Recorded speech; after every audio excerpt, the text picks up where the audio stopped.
So கோயம்புத்தூர்ல நடக்கிற food ஃபெஸ்டிவலுக்கு நான் போயிருந்தேன். ஸோ எனக்கு வந்து இதுதான் வந்து முதல் முறை. ஸோ என்ன அப்டின்னா, முதல்ல வந்து என்ட்ரன்ஸ் ஆனோனே கொஞ்சம் க்ரௌடு கொஞ்சம் ஜாஸ்தியா தான் இருந்துச்சு. நகரக்கூட முடியல, அவ்வளோ இருந்துச்சு.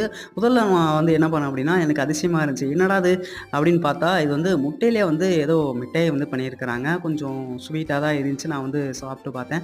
ஆனா கொஞ்சம் தெகட்ட ஆரம்பிச்சிருச்சு. ஸோ ஒரு டைம் தான் சாப்பிட முடியும். ஸோ அதுக்கப்புறமா அப்படியே உள்ள போய் என்ட்ரன்ஸ் ஆயாச்சு. ஐஸ்கிரீம், அப்புறம் கேரளா அல்வா அப்படி நெறைய வெரைட்டீஸ் வச்சிருந்தாங்க. எனக்கு வந்து எத சாப்பிடுறது?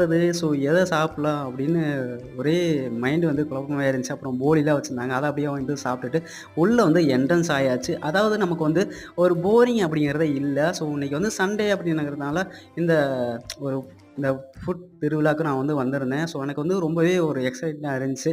அப்புறம் கிட்ஸுக்கு தேவையான எல்லாமே வந்து அவங்க விளையாட்டுக்கு என்டர்டெயின்மென்ட்க்கு வந்து வச்சிருந்தாங்க. ஸோ நான் அப்படியே அத வந்து அப்படியே என்ஜாய் பண்ணிட்டு, அப்புறம் அங்கேருந்து வந்து கிளம்பிட்டேன். நான் வந்து கிட்ஸுக்கு 2 எழுதுற லெட்டு வந்து வாங்கியிருந்தேன்.